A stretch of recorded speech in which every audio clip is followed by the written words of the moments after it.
నా పేరు అభిలాష్, హిందూ వాహిని ఉమ్మడి పాలమూరు విభాగ కన్వీనర్.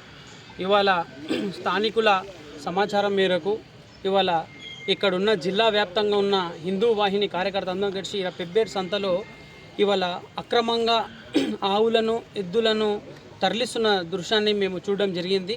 ఇవాళ మీడియా మిత్రులు కూడా చూపడం జరుగుతుంది.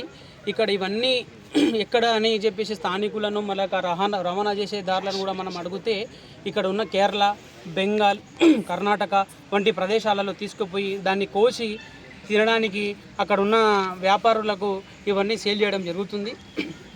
ఇవన్నీ ఎక్కడ అని గమనించి ఇక్కడ స్థానిక ఎస్ఐ గారికి మేము సమాచారం ఇవ్వడం జరిగింది. వారి సహాయంతో ఇక్కడ ఇవన్నీ దాదాపు ఒక్కొక్క కంటైనర్లో ఊపిరాడకుండా వాళ్ళకు తిండి గడ్డి లేకుండా నిర్బంధంగా గట్టిగా కట్టేసి ఊపిరాడకుండా తీసుకుపోయి వాళ్ళని కేరళకి షిఫ్ట్ చేయడం జరుగుతుంది. కాబట్టి స్థానిక ఎస్ఐ గారికి సమాచారం ఇచ్చి వీటిని మేము సంప్రదించి ఇక్కడ వీళ్ళని మీద చట్టపరంగా చర్యలు తీసుకోవాలని చెప్పేసి కఠిన చర్యలు తీసుకోవాలని, అంతేకాకుండా మిగతా వాటి కూడా మనం దీని మీద దర్యాప్తు చేయాలని చెప్పేసి వీరిపై ఒక్కొక్కరిపై చట్టపరంగా చర్యలు తీసుకొని మొత్తం సమగ్ర విచారణ జరిపి ఈ ఆవులను ఇమీడియట్లీ గోశాలకు తరలించాలని చెప్పేసి హిందూ వాహిని వనపర్తి జిల్లా శాఖ తరఫున మేము డిమాండ్ చేస్తున్నాం.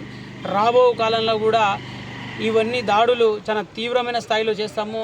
ఏ ఒక్క ఆవును కూడా మనము కోయకుండా మేము చేస్తాము. దీని అంతటి కారణము ఇవన్నీ ప్రభుత్వం, తెలంగాణ ప్రభుత్వమే. ఆనాడు తెలంగాణ ప్రభుత్వ సీఎం ఏమన్నాడు, ఒక్క గోశాలలు ఏర్పాటు చేసి ఒక్క ఆవులను కానీ ఎద్దులను కానీ కోయకుండా అన్ని రకాలుగా మేము నిర్బంధం చేసి టోల్గేట్లు చేసి అక్కడక్కడ చెక్ పోస్టులు పెట్టి అన్నీ ఆపి అన్ని రకాలుగా మేము కట్టుదిట్టమైన చర్యలు తీసుకుంటామని చెప్పేసి అన్నాడు. కానీ వారి మాటలు నిమ్మకు నీరెత్తినట్టుగా వ్యవహరిస్తున్నారు సీఎం రేవంత్ రెడ్డి గారు. ఇది ఇప్పటికైనా మీరు తీరు మార్చుకొని హిందువుల పట్ల మీరు మొండి వైఖరి నశించాలి.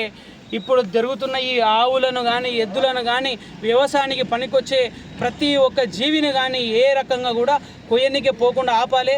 అంతేకాకుండా ఇవాళ మనం చూస్తున్నాము, ఇవాళ వాళ్ళకు ఎలాంటి పర్మిషన్ లేకుండా, వెహికల్ పర్మిషన్ లేకుండా కూడా తిప్పడం జరుగుతుంది.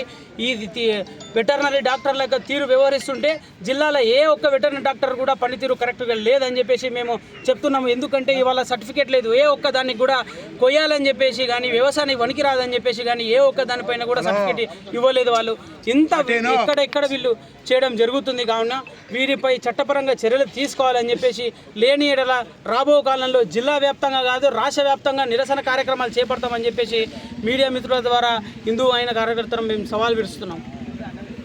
జై శ్రీరామ్.